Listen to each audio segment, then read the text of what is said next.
Yes, good morning everyone. I hope जबरदस्त पढ़ाई करी होंगी आपने।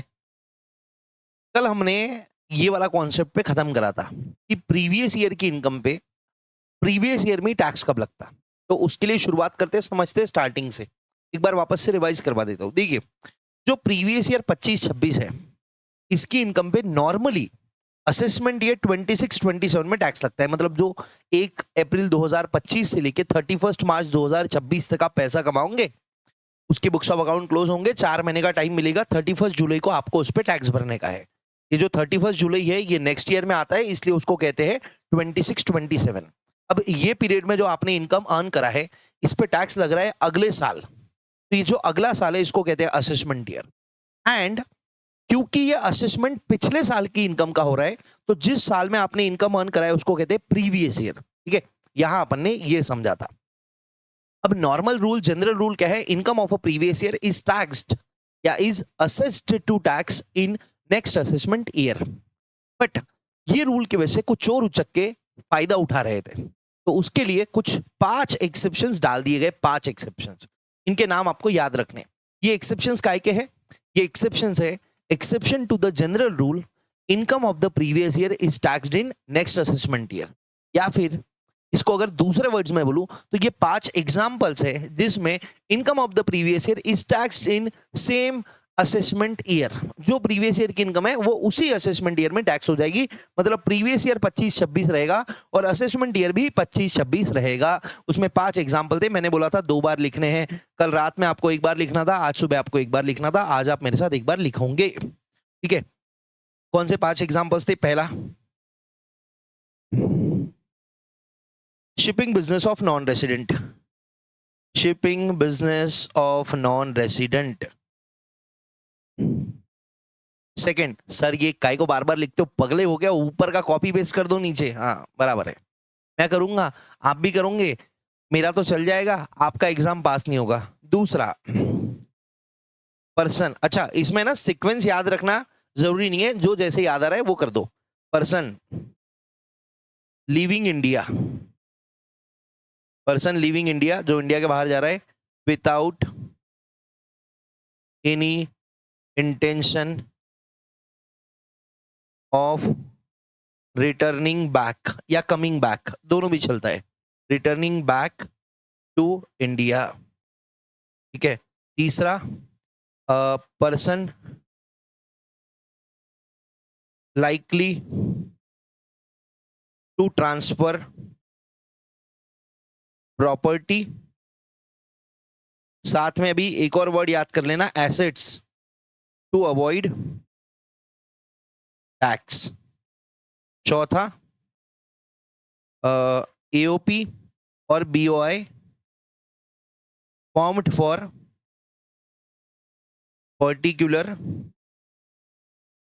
पर्पस और इवेंट। और पांचवा, डिसकंटिन्यूड बिजनेस। ये जो मेरा स्पीड है ना, ये मिनिमम है। ठीक है, और ये इस टाइप की अगर हैंडराइटिंग आप निकालते हो तो आपको मार्क्स मिल जाएंगे। Don't worry about the marks. Marks आएंगे नहीं आएंगे, बच्चे तकलीफ में रहते हैं। तो इतनी अच्छी डिसेंट हैंडराइटिंग है। ठीक है, और मेरा जो पेपर का स्पीड है, इससे फास्ट है। ये टैप के स्पीड में थोड़ा स्लो चल जाता है, बट पेपर का स्पीड इससे फास्ट है। इतना मिनिमम स्पीड आपका होना चाहिए। इससे कम है तो आपका पेपर पूरा नहीं होगा, आपको स्पीड बढ़ाना पड़ेगा। देखो, मेरे को कोई दिक्कत नहीं है, आप 6 घंटे लगा दो इसको, आप पॉज कर लो, 6 घंटे लगा दो, मेरे को कोई दिक्कत नहीं है, बट पेपर नहीं कंप्लीट होगा। A1 से बता रहा हूं मैं, राइटिंग स्पीड पे काम करो, हैंडराइटिंग पे थोड़ा काम करो। ठीक है, अब ये 5 केसेस में क्या होगा? प्रीवियस ईयर की इनकम पे प्रीवियस ईयर में टैक्स लग जाएगा, मतलब previous year assessment year same रहेगा। ठीक है, इसके साथ में ये 1, 2, 3, 4, ये 4 केसेस में कंपलसरी है असेसिंग ऑफिसर के लिए, जो ऑफिसर आपका टैक्स का असेसमेंट कर रहा है, उसके लिए कंपलसरी है कि वो प्रीवियस ईयर की इनकम पे प्रीवियस ईयर में ही टैक्स लगाए। बट ये जो 5वां पॉइंट है, ये डिस्क्रिशनरी पावर है। ये क्या है? Discretionary power. असेसिंग ऑफिसर चाहे तो आपकी प्रीवियस ईयर की इनकम पे सेम असेसमेंट ईयर में टैक्स लगा सकता है, या फिर वो अगले साल तक साल खत्म होने तक रुक सकता है। ठीक है, अगर आपका प्रोफाइल अच्छा है तो 5th वाले केस में रुकेगा, बट पहले 4 वाले केस में कितना भी अच्छा प्रोफाइल हो रुकेगा नहीं। कंपलसरी है कि प्रीवियस ईयर की इनकम पे प्रीवियस ईयर में ही टैक्स लगाएगा। ठीक है, I hope I am quite clear on this.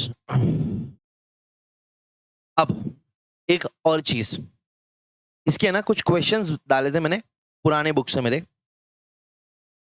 ये है, अच्छा ये वाला तो चेंज होने वाला है पीडीएफ। नया पीडीएफ, ये है नया पीडीएफ। मतलब आपके बुक में ये ऑलरेडी ऐसे ही होगा। ठीक है, ये नए वाले पीडीएफ में हमने 2 चीजें ऐड करी थी। ये सेक्शन 172 जो है ना, shipping business of non resident, कि भैया नॉन रेसिडेंट की शिप जाने के पहले उससे अपन टैक्स ले लेंगे। अब ये टैक्स लेने की ऑब्लिगेशन किस पे होती है? मास्टर ऑफ शिप पे होती है। मास्टर ऑफ शिप मतलब जो पर्सन इंचार्ज है, पर्सन इंचार्ज। ठीक है, आपको इनकम टैक्स के अंदर पर्सन इंचार्ज नहीं पूछेंगे, आपको इनकम टैक्स के अंदर ये मास्टर ऑफ शिप का एमसीक्यू बन सकता है। और उससे टैक्स कलेक्ट करने की टाइम लिमिट क्या है? शिप के डिपार्चर के पहले, शिप के जाने के पहले। बट कभी कभी ऐसा होता है कि भैया अगर प्रोफाइल बहुत तगड़ा है और उसने सैटिस्फैक्टरी अरेंजमेंट कर दिया है तो हम शिप को जाने देते हैं, बट डिपार्चर के 30 डेज के अंदर टैक्स भर देना चाहिए। डिपार्चर के 30 डेज के अंदर टैक्स भर देना चाहिए। और तीसरा, इनकम कितना रहता है? 7.5% ऑफ टोटल फ्रेट। ठीक है, अब ये 3 चीजों पे एमसीक्यू बन सकता है। 3 चीजों पे एमसीक्यू बन सकता है। पहला है मास्टर ऑफ शिप, दूसरा है कितने टाइम के अंदर, और तीसरा इनकम कितना रहता। ये 3 चीज पे एमसीक्यू बन सकता है। मतलब जो एमसीक्यू बनेगा ना ये वाले प्रोविजन पे, वो बन सकता है ये 3 चीजें, 1 2 3। और चौथा एमसीक्यू बन सकता है कि ये 5 में से कौन सी चीज डिस्क्रिशनरी है। ये 5 क्लॉज में से, ये 5 सेक्शंस में से कौन सा सेक्शन डिस्क्रिशनरी है, तो उसका आंसर आएगा डिसकंटिन्यूड बिजनेस। ठीक है, ये क्लियर होगा आई होप। यहां पे आपको एकदम क्लियरली मैंने मुद्दे में बता दिया कि काई पे क्वेश्चन बनता है। ठीक है, अभी मैं आपको क्वेश्चन पे लेके चलता हूं।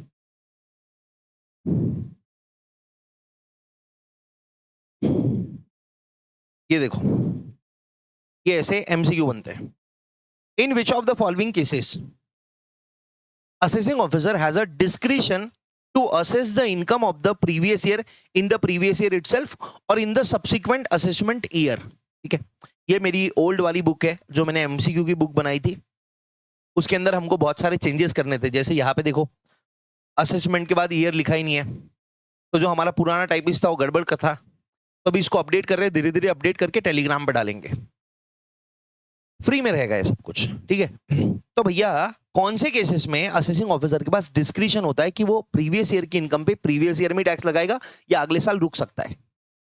तो उसका आंसर है डिसकंटिन्यूड बिजनेस। अब जिस बंदे को ये प्रोविजन पता है उसका ही आंसर सही होगा, क्योंकि जिसको भी थोड़ा सा डाउट है ना, अरे यार ये है कि ये है, अरे यार कहीं तो पढ़ा था, सब धुंधला धुंधला याद है। गाना याद है ना आपको? सब धुंधला धुंधला लागे तुझ पे ही फोकस है। तो जिसको धुंधला धुंधला याद है ना वो गलती करेगा, क्योंकि देखो यहाँ ऑप्शंस देखो कितने शानदार तरीके से मैंने बनाए हुए। पहला, assessment of AOP BOI formed for particular event. क्या एओपी बीओआई में जो पर्टिकुलर इवेंट, फटाके वाला एग्जांपल अपना, दिवाली के फटाके वाला, क्या उसमें एओ के पास पावर रहती है कि वो इस साल की इनकम पे इसी साल टैक्स लगाए या फिर अगले साल करे? नहीं, नहीं रहती उसके पास पावर, नहीं रहती। वो इस साल की इनकम पे इसी साल टैक्स लगाएगा। दूसरा case, person likely to transfer property to avoid tax, इसमें भी नहीं रहता। इसमें भी इस साल की इनकम पे इसी साल टैक्स लगाना कंपलसरी है।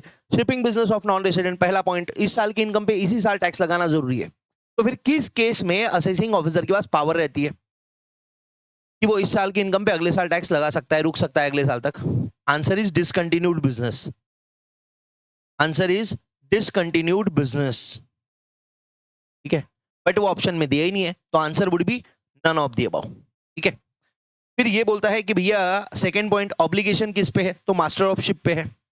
तीसरा, कितने दिन के अंदर भर सकता है टैक्स? 30 डेज के अंदर। और चौथा, इनकम कितना होता है? 7.55% of the fair and freight collected by the ship. बस ये 4 एमसीक्यूज है जो बन सकते हैं, इसके अलावा कुछ नहीं बन सकता।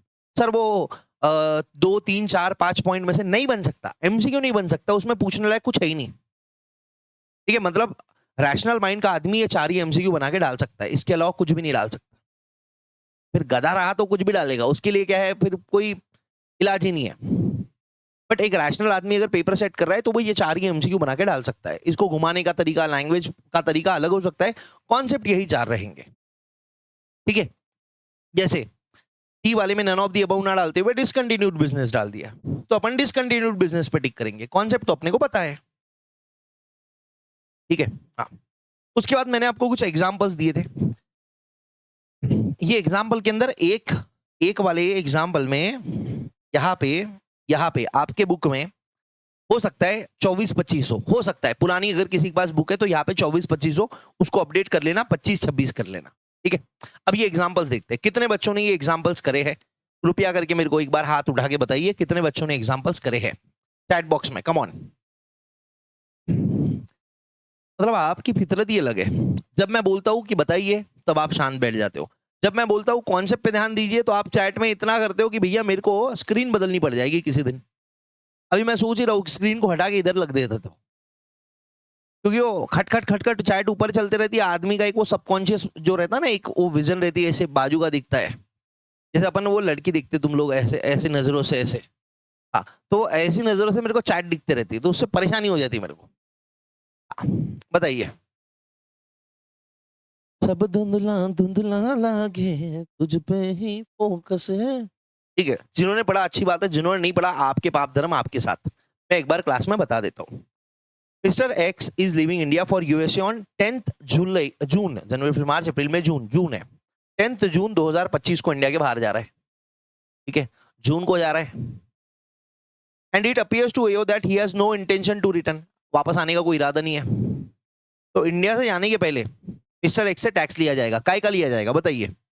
10th जून 2025 को जा रहा है, तो भैया 1 अप्रैल 2025 से लेके 10th जून 2025 को इसने जो पैसा कमाया, ये कौन सा प्रीवियस ईयर रहेगा? ये रहेगा प्रीवियस ईयर 25-26। इसकी इनकम पे इसी साल टैक्स लिया जाएगा, तो असेसमेंट ईयर भी हो जाएगा 25-26, प्लस साथ ही साथ जो पिछला साल होगा प्रीवियस ईयर 24-25, इसकी इनकम पे ये टैक्स भरने वाला था 31 जुलाई 2025 को। आगे ना, अरे पिछले साल की इनकम पे भी तो टैक्स नहीं लिया होगा, उस पे भी इसी साल टैक्स लेंगे। तो एक्सेप्शन कौन से केस में आ रहा है? एक्सेप्शन आ रहा है ये वाली इनकम के लिए, क्योंकि ये जो इनकम है ये 24-25, ये तो पिछला साल है, 24-25 का असेसमेंट हो रहा है 25-26 में, तो इसमें दिक्कत नहीं है। मतलब इसमें एक्सेप्शन नहीं लगा, एक्सेप्शन लगा इसमें, यहां पे 25-26 की इनकम पे 25-26 में ही टैक्स लग गया। ठीक है सर, ये कुछ कॉन्सेप्ट है ना भारी के लग रहे हैं हमको। बेटा अभी है ना, नया नया प्यार है ना आपका, इसलिए भारी लग रहा है। 2-4 चैप्टर्स खत्म हो जाएंगे ना, फिर ये कॉन्सेप्ट लगे अरे यार ये तो फुद्दू था। ठीक है, तो 1-4-25 ये दे रखा है इसमें। AOP is formed on 1 July 2025 to organise sports for December 25। 1 जुलाई 2025 को एक एओपी बनाया किसी पर्टिकुलर स्पोर्ट्स इवेंट को ऑर्गेनाइज करने के लिए। इवेंट खत्म हुआ, एओपी डिसॉल्व हो गई ऑन 31 दिसंबर 2025। मतलब 1 जुलाई 2025 से लेके 31 दिसंबर 2025, ये प्रीवियस ईयर कौन सा रहेगा? ये प्रीवियस ईयर वुड बी 25-26। इसकी इनकम पे इसी साल टैक्स लग जाएगा, असेसमेंट ईयर भी इसका 25-26 हो जाएगा।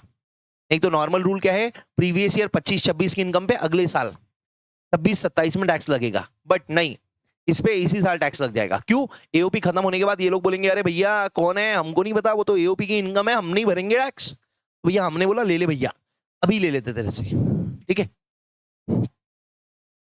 अगला 4th, mister A had an income in 25-26, 25-26 में मिस्टर ए की इनकम है।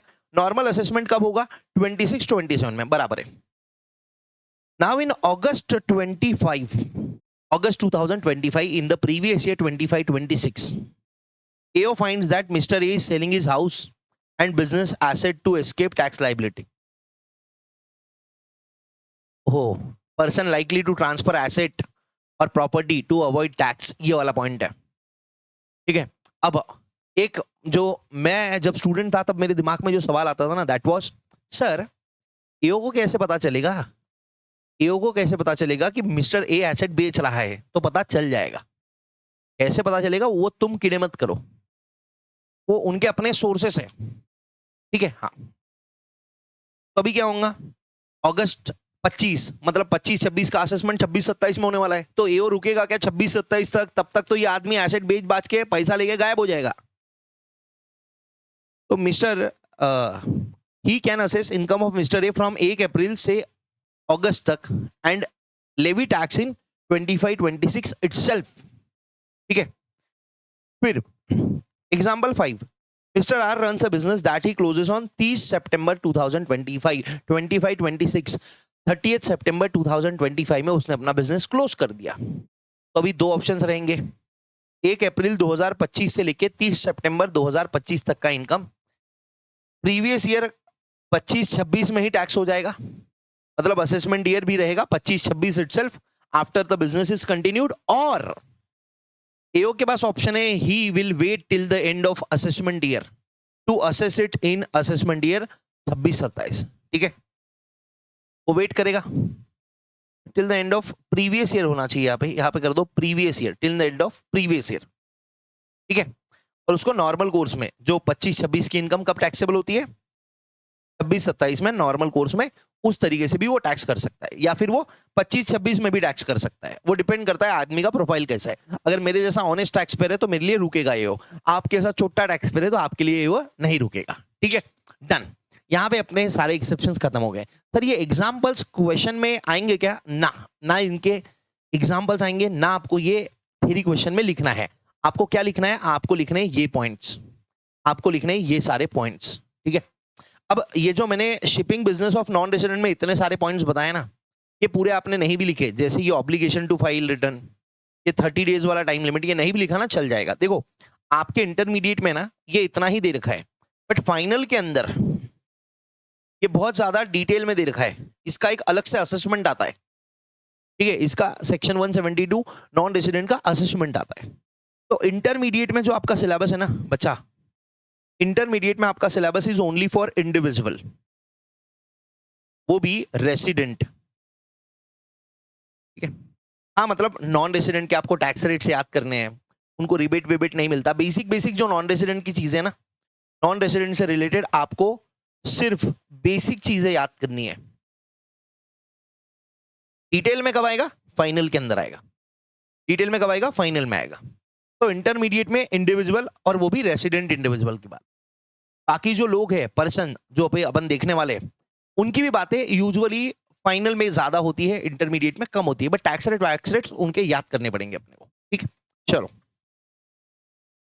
हाँ, coming on to the next concept. अभी तक अपना क्या क्या हो गया है एक बार पहले देख लेते हैं। पेज नंबर 1 पे आ जाते हैं। व्हाट आर टैक्सेस हो गया है, वायर टैक्सेस लेविड हो गया, ये हो गया, ये हो गया, ये हो गया, ये हो गया, ये हो गया, ये हो गया, 9th वाला भी हो गया।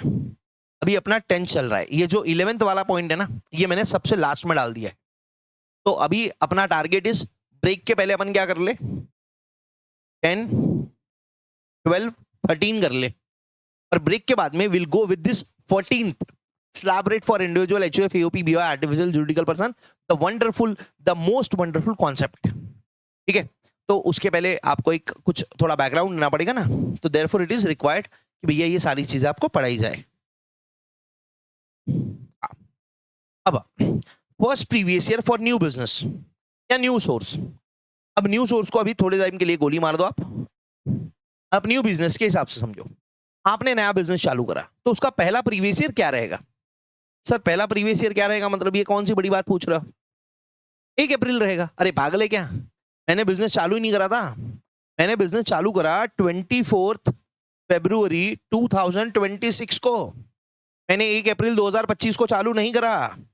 1 अप्रैल 2025 को मैंने बिजनेस शुरू नहीं करा। मैंने बिजनेस स्टार्ट कब करा? 24 फरवरी 2026 को। तो ये शुरू कब होगा? 24 फरवरी। डेट कब से रहेगा मेरे लिए? फाइन प्रीवियस ईयर क्या रहेगा? 24 फरवरी 2026, क्योंकि उसके पहले आप बोल रहे हो ना नॉर्मल फाइनेंशियल ईयर क्या रहता है? 25-26 का। कब चालू होगा 25-26? 1 अप्रैल 2025 को। पर तब मेरा बिजनेस ही चालू नहीं था भाई, तब मेरा बिजनेस चालू नहीं था। मैंने चालू करा 24 फरवरी 2026 को। तो यहां से शुरू होगा और खत्म कब होगा? उसी फाइनेंशियल ईयर के 31 मार्च को। अब ये फाइनेंशियल ईयर कौन सा है? 25-26 है। अरे यार, पहले 9 महीने पिछले साल के आते और फर्स्ट 3 महीने अगले साल के आते। तो यहाँ पे जनवरी फरवरी मार्च, ये फरवरी है ना, ये फरवरी है। कब का है? 2026 का। तो पिछला साल के 9 महीने होंगे, जनवरी फरवरी मार्च। सेकेंड ईयर के आते हैं, तो सेकेंड ईयर 26 है, तो पहला ईयर कौन सा होगा? 25। तो 25-26 रहेगा। ये बचपन में बेसिक में पढ़ा दिया है, ठीक है। और ये इतना कुछ भारी का कॉन्सेप्ट भी नहीं है। अभी आपको लग रहा है बाप रे सर कितना जोरदार पढ़ा रहे, बट 2-3 चैप्टर जब हो जाएंगे ना, आप बोलोगे क्या 5-6 बात है, बाप रे फटा हुआ टाइम था। बट क्योंकि अभी आपका बेसिक स्ट्रॉन्ग करना है, तो उसके लिए आपको इतना तबीयत से बताया जा रहा है। तो ये चालू होगा 24 फरवरी 2026 में और खत्म हो जाएगा 31 मार्च 2026 को ही। जब से आपने बिजनेस सेटअप करा या जब से न्यू सोर्स एग्जिस्टेंस में आया, वहां से फर्स्ट ईयर चालू होगा और खत्म कब होगा? 31 मार्च उसी फाइनेंशियल ईयर का। मतलब ऑब्वियस सी बात है, पहला प्रीवियस ईयर 12 महीने से कम का रह सकता है। 12 महीने का it can never exceed 12 months. 12 महीने से ज्यादा नहीं हो सकता, 12 महीने से ज्यादा कभी नहीं हो सकता, ठीक है। ये पहले साल की बात है। और दूसरा साल कब से रहेगा?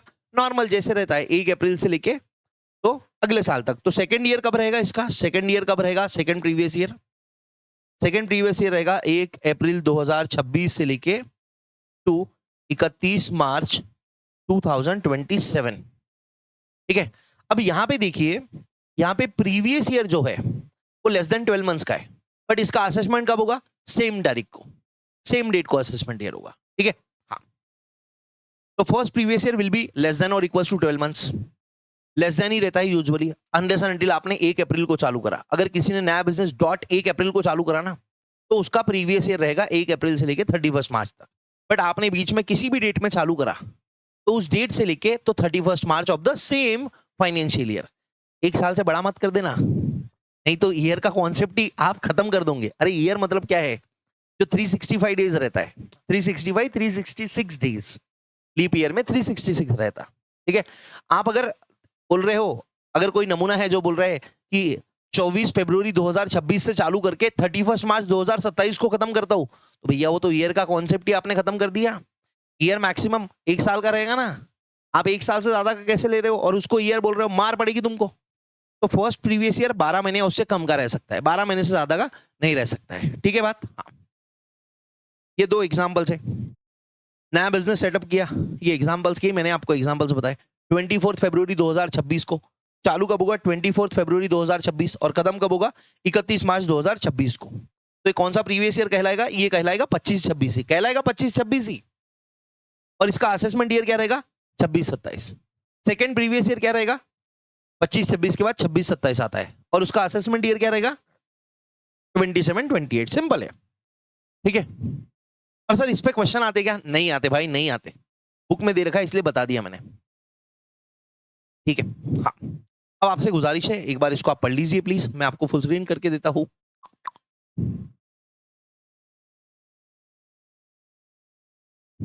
ये पढ़ लो, अभी टाइम पास मत करो, जल्दी से पढ़ो। 1 मिनट का टाइम दे रहा हूं, पूरा दिमाग में डाल लो।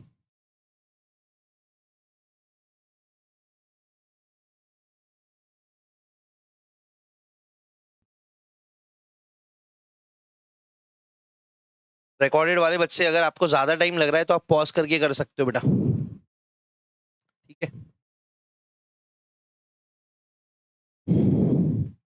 हाँ, चलो आ जाओ वापस। और लो, फिर से पढ़ लो, फिर से पढ़ लो भाई, पढ़ लो।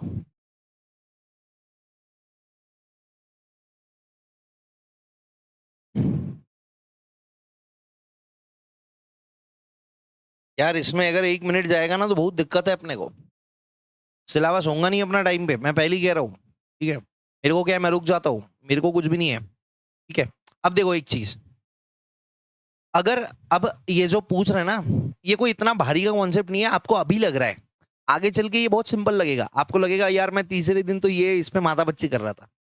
देखो, कभी भी चालू हो जाए, मान के चल लो आपका बिजनेस आपने चालू किया 5 मई 2025 को, ये मैंने इसलिए करा है डेट, मेरे पापा का बर्थडे आता है 5 मई को, ठीक है। अब प्रीवियस ईयर शुरू कब होगा? 5 मई 2025 को, और खत्म कब होगा? 31 मार्च 2026 को। जब से आपने स्टार्ट किया है वहां से शुरू होगा, और उसी प्रीवियस ईयर का 31 मार्च। ये फाइनेंशियल ईयर कौन सा है? 25-26, क्योंकि आपने 25 में चालू करा है, मई 25। अगर आपको बचपन में फाइनेंशियल ईयर में भी दिक्कत है ना, फिर थोड़ा सा एफर्ट मारना पड़ेगा आपको, ठीक है। देखो, कोई भी फाइनेंशियल ईयर में अगर मैं लिखूं ना फाइनेंशियल ईयर 2025-26, यहां जो पहले लिखा है ना, अप्रैल से लेके दिसंबर तक, ये 2025 का रहेगा, और 26 का कौन सा महीना रहेगा? जनवरी, फरवरी, मार्च। तो अभी अपने वाले एग्जाम्पल में मई लिखा था 2025 का, तो अप्रैल से लेके दिसंबर में मई आता है 2025 का, तो फाइनेंशियल ईयर कौन सा होगा? 25-26। सिंपल है। अब देखो, तो इसको प्रीवियस ईयर कौन सा बोलेंगे? ये शुरू तो 5 मई 2025 से लेके 31 मार्च 2026 है, तो क्या इसको प्रीवियस ईयर को अलग बोलेंगे कुछ नाम? नहीं, प्रीवियस ईयर नाम 25-26 ही रहेगा, और असेसमेंट ईयर क्या हो जाएगा? 26-27 हो जाएगा। नाम सेम ही रहेगा, कुछ अलग नहीं बदलेगा।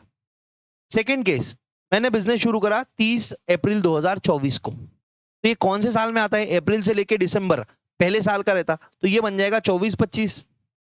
तो प्रीवियस ईयर रहेगा 24-25, असेसमेंट ईयर रहेगा, ओहो,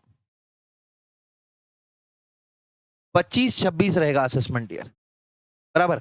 और ये प्रीवियस ईयर स्टार्ट कब होगा? 30 अप्रैल 2024 को, और खत्म कब होगा? 31 मार्च 2025 को। दैट्स इट, सिंपल है, ठीक है। हाँ। अब एक और सवाल आता है, क्या sir first previous year of new business पे क्वेश्चन आ सकता है? नहीं, इस पे क्वेश्चन कभी आ ही नहीं सकता, इस पे कभी क्वेश्चन आ ही नहीं सकता, प्रैक्टिकली इंपॉसिबल है इस पे क्वेश्चन आएगा, ठीक है।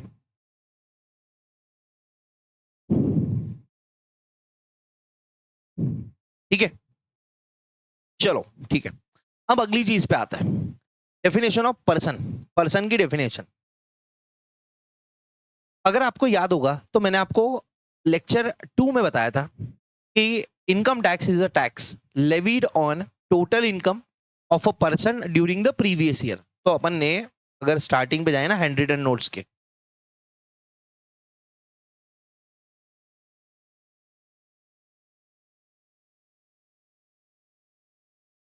ये टोटल इनकम क्या होती है अपन ने देख लिया था, पांचों हेड्स की इनकम ग्रॉस टोटल इनकम बनेगी, ग्रॉस टोटल इनकम में से चैप्टर 6 के डिडक्शंस माइनस होंगे और टोटल इनकम बनेगी, ठीक है। टोटल इनकम पे टैक्स कैसे लगेगा वो आज सेकंड पार्ट में अपन बात करेंगे। प्रीवियस ईयर क्या होता है ये भी हो गया अपना, बचा गया है पर्सन क्या होता है। अभी देखेंगे पर्सन क्या होता है, ठीक है। पर्सन की डेफिनेशन ये अभी हम देखने वाले हैं। एक बार देख लो, सेक्शन 4 चार्जिंग सेक्शन है इनकम टैक्स का, वो क्या बोलता है? Income tax is a tax levied on total income of a person earn during the previous year. Previous year क्या होता है ये देख लिया हमने, टोटल इनकम क्या होता है देख लिया है। अभी हम बात कर रहे हैं ये पर्सन की, ठीक है। तो पर्सन क्या होता है ये आ जाओ।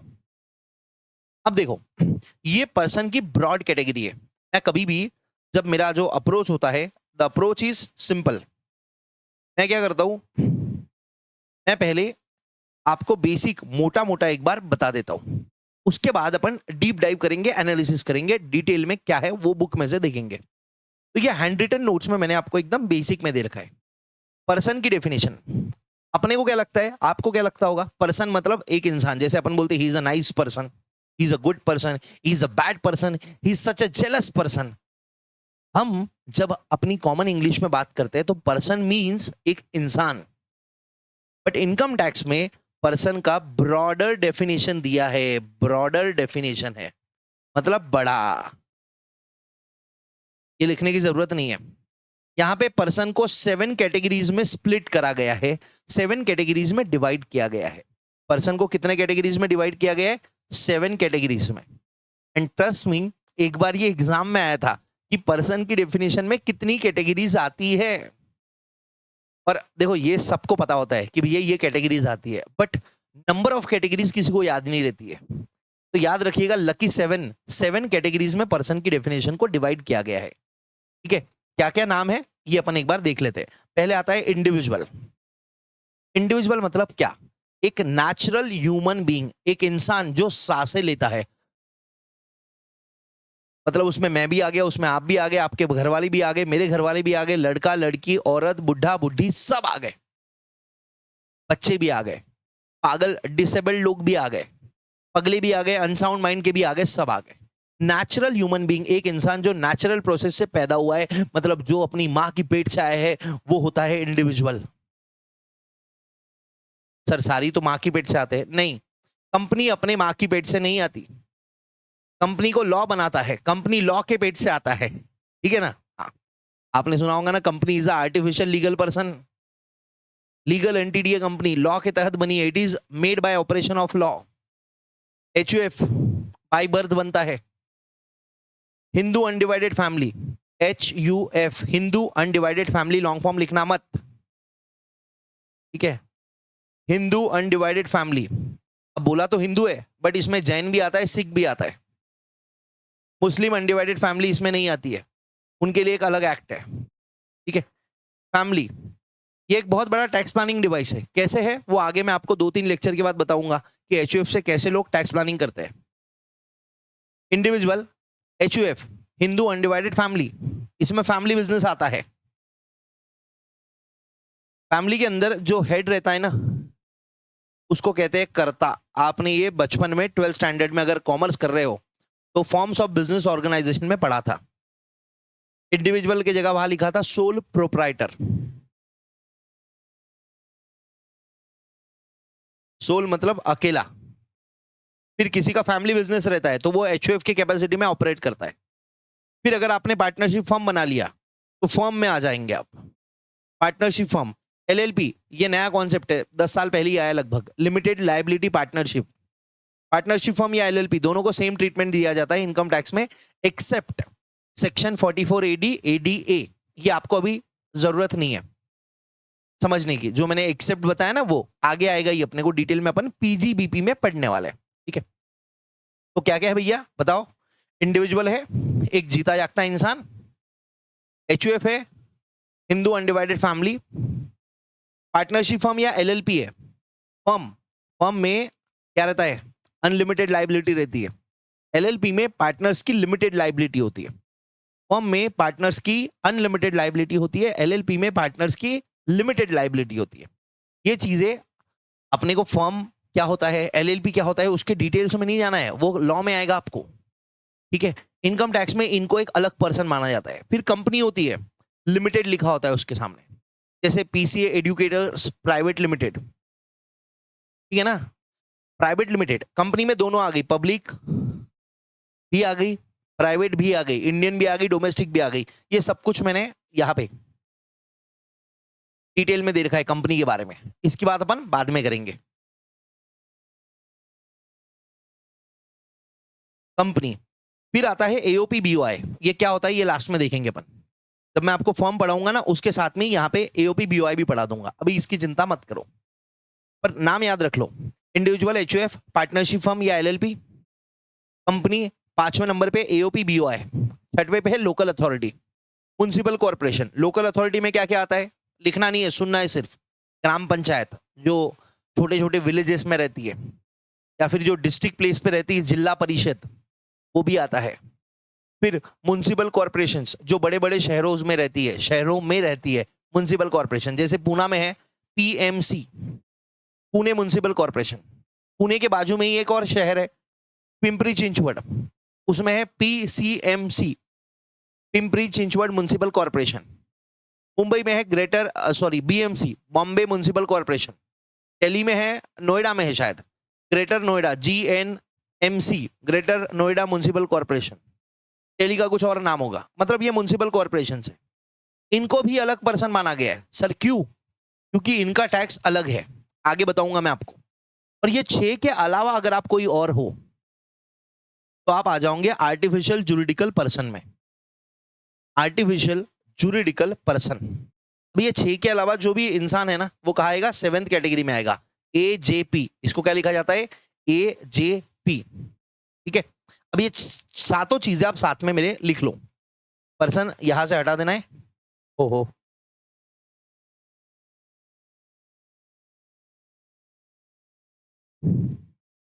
सोल प्रोप्राइटर लिखना पड़ेगा। पर्सन लिखना 7 कैटेगरी, डिवाइडेड इनटू 7 कैटेगरी। पहला लिखेंगे इंडिविजुअल, नेचुरल ह्यूमन बीइंग। दूसरा लिखेंगे HUF, उसके सामने लिखेंगे एरो करके फैमिली। ये लिखेंगे टैक्स प्लानिंग डिवाइस। सर अभी क्यों लिखवा रहे हो टैक्स प्लानिंग डिवाइस, तो हमको पता ही नहीं है। अरे बट जब आप रिवाइज करोगे तब तो आपको पता रहेगा ना टैक्स प्लानिंग डिवाइस क्या होता है। हाँ, अभी के लिए नहीं कर रहे अपन, ये कर रहे अपन फ्यूचर के लिए बेटा। तीसरा लिखेंगे फर्म या LLP। यहां पे लिख लो अभी डीड, और रजिस्ट्रेशन में लिख लेना रजिस्ट्रेशन नॉट रिक्वायर्ड। बस क्या है बाद में बताता हूं, अभी मेरा मकसद क्या है, आपको बस ये नाम याद करवाने। फर्म, चौथा है कंपनी है, उसके सामने लिख लेना लिमिटेड। उसके बाद में लिखना AOP BOI, उसके सामने लिखना लास्ट में, उसके सामने लिखना लोकल अथॉरिटी, उसके सामने लिखना म्युनिसिपल कॉर्पोरेशन, ग्राम पंचायत, जिला परिषद। जो डिस्ट्रिक्ट होता है उसको जिला बोलते हैं, ठीक है। तो जिला परिषद ये लिख लेना, ग्राम पंचायत, जिला परिषद, म्युनिसिपल कॉर्पोरेशन। एग्जाम्पल में लिख लो, जैसे मैं पुणे का हूं तो मैंने लिखा है PMC, पुणे म्युनिसिपल कॉर्पोरेशन। आप जिस भी जगह के होंगे उसकी ग्राम पंचायत का नाम लिख लेना, काम हो जाएगा आपका, ठीक है। और 7th में लिखना any other artificial juridical person, और उसके सामने लिख देना रेसिड्यूअल, मतलब बचा कुचा आदमी यहां आ जाएगा। ये 7 नाम। अभी बस मैंने आपको नाम बताए हैं, अभी मैंने बस आपको नाम बताए हुए। क्या क्या नाम है एक बार मेरे साथ रिपीट करेंगे। मैं इसको फुल स्क्रीन कर देता हूं, आप लिख लीजिए, फिर अपन इस पे बात करते हैं। तो मेरा डोला ले आया डोला।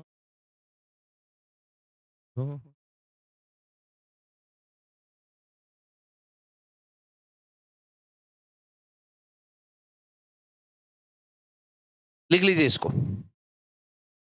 Individual HUF, firm LLP, company AOP BOI, local authority, any other artificial juridical person. इसको समझाना अभी बाकी है बेटा।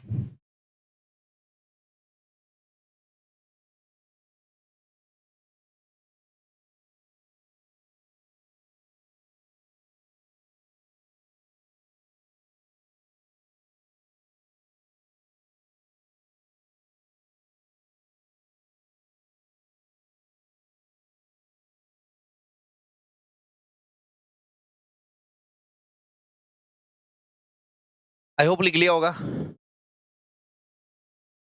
ठीक है।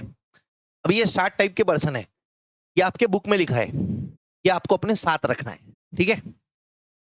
अब आते हैं अपन चैप्टर पे, कॉन्सेप्ट पे, एक एक चीज को डीप डाइव करेंगे। पहला आता है इंडिविजुअल। इंडिविजुअल में कौन आता है? नेचुरल ह्यूमन बीइंग, आदमी हो, औरत हो, बच्चा हो, बूढ़ा हो, अनसाउंड माइंड का पर्सन हो, सब हो, ठीक है।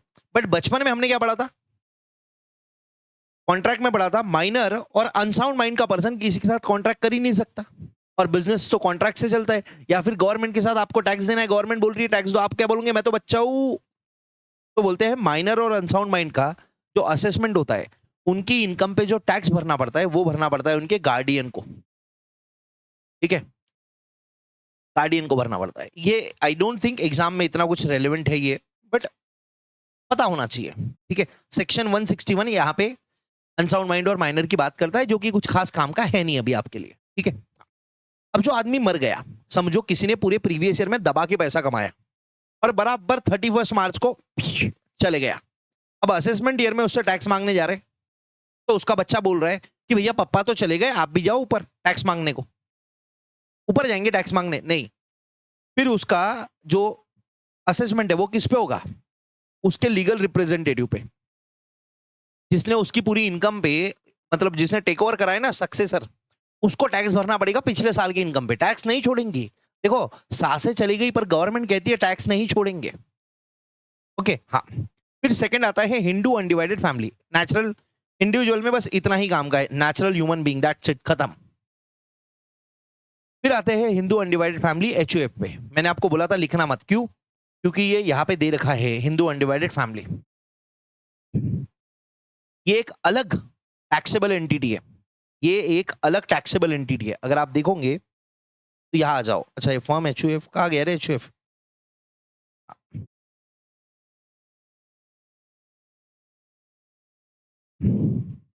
HUF Hindu undivided family. अब हिंदू अनडिवाइडेड फैमिली है ना, ये फैमिली बिजनेस करती है। ये बेसिकली क्या करते हैं? ये फैमिली बिजनेस करते हैं। और इसमें सबसे हेड कौन रहता है? कर्ता। कर्ता कर्ता इसका नाम है, काम करने वाला आदमी। मैं काम करता, वैसा वाला कर्ता नहीं है, वो वर्ब हो गया। ये कर्ता इज नाउन। क्या इंग्लिश का ज्ञान दे रहे हो मास्टर? कुछ समझ नहीं आया। अरे पप्पा की एचयूएफ है तो उसमें कौन कौन आएगा? तो देखो, पापा आएंगे, ठीक है। पापा की एचयूएफ में दादा नहीं आएंगे कभी भी, नीचे वाली जनरेशन आती है। पापा आएंगे, पापा के साथ में मम्मी भी आएगी। फिर उनका पापा का बेटा कौन है? मैं, प्रणव, वो भी आएगा, ठीक है। बेटी प्राची भी आएंगी, ठीक है। प्रणव की वाइफ भी आएंगी, दिशा भी आएंगी, हाँ। और प्राची का पति ऋषभ नहीं आएगा। बेटी आती है, बेटी का पति नहीं आता है। ये दुनिया है, ऐसी ही चलती है, ठीक है। क्योंकि दिशा हमारे घर में आ गई ना, तो ये हमारे पापा के एचयूएफ में आएंगी। प्राची जब तक उसकी शादी हुई थी तब तक वो पापा की एचयूएफ में थी। ऋषभ जैसी उसकी शादी हो गई वो पापा के एचयूएफ में से, ऋषभ तो बिल्कुल नहीं आएगा। तो सर ऐसे कितने लोग आएंगे? अब मेरे को बेटी हुई है प्रीशा, तो मेरी बेटी भी पापा की एचयूएफ में आएगी, ठीक है, समझे? ये जो लोग हैं पापा के एचयूएफ में, मम्मी, मैं, मेरी बीवी, प्राची, ये लोग कहते हैं इनको मेंबर्स। इनको कहते हैं members of HUF, members of HUF, ठीक है। इसको कहते हैं मेंबर्स ऑफ एचयूएफ। अब एचयूएफ अलग है। मैं इधर देखो, इधर मैं प्रणव चांडक, मैं अपनी खुद की इनकम कमा रहा हूं, हाँ। और साथ में मैं फैमिली बिजनेस में भी थोड़ा सा हाथ बार लगा देता हूं। जैसे मेरा और दिशा का, हमारा मिलके पीसीए है, प्रणव चांडक एकेडमी, तो हम दोनों पीसीए से भी पैसा कमा रहे हैं, हाँ। प्लस पापा की एचयूएफ में भी हम कौन है? हम मेंबर्स है। अभी के लिए मेंबर्स पकड़ लो। तो मेरे को दो जगह से पैसा आता है, मेरी खुद की बिजनेस से और पापा की फैमिली बिजनेस जो है उससे भी आता है। समझ रहे हो आप बात? तो मैं क्योंकि पापा की एचयूएफ में हूं, तो क्या मैं अलग से अपना खुद का एग्जिस्टेंस नहीं कर सकता? कर सकता हूं। तो मैं अलग हूं, पापा की एचयूएफ अलग है। इनफैक्ट पापा की एचयूएफ और पापा का पर्सनल बिजनेस भी अलग है। जैसे मैं एक सोल प्रोप्राइटर हूं, इंडिविजुअल हूं, ठीक है। अब ये तो पापा की फैमिली थी ना, अब मेरी फैमिली की बात कर लेते। जैसे पापा की एचयूएफ है वैसी मेरी भी एचयूएफ बन सकती है भाई। एचयूएफ कब बनती है? अब लोग इसमें बहुत अलग अलग चीजें हैं, अलग अलग लोग अलग अलग बातें बोलते हैं, बट एचयूएफ कायदे से तब बनती है जब आपको बच्चा होता है। मतलब बच्चा होने के बाद में ही आप एचयूएफ बनाओगे। या मैंने दिशा ने एचयूएफ बना लिया तो उसका लीगल एग्जिस्टेंस अलग अलग लोग बोलते हैं। जैसी आपकी शादी हुई तो एचयूएफ बन जाएगी, कोई बोलता है आपको बच्चा हुआ बाद में एचयूएफ बन जाएगा। बट मैं आपको बताता हूँ प्रैक्टिकली आप एचयूएफ बना सकते हो, बिना बच्चे के भी, बिना बच्चे के भी आप एचयूएफ बना सकते हो। आपकी शादी होनी जरूरी है। अब ये बात, अभी जो सुनो, पहली बात तो सुन लो, मैं जो इतना ज्ञान फैल रहा हूं ना तुमको, ये एग्जाम में नहीं आएगा, ठीक है। पहली बात ये कंफर्म कर लो कि मैं जो तुमको ज्ञान फैल रहा हूं ये नहीं आएगा।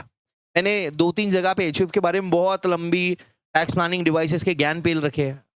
जैसे एक कंपनी है यहाँ पे पुणे में, नाम नहीं लूंगा ऑब्वियसली, कॉन्फिडेंशियल, तो उनको ज्ञान फैला था कि भैया एचयूएफ से टैक्स प्लानिंग एम्प्लॉयज कैसे कर सकते हैं, तो उनकी बात है, ठीक है।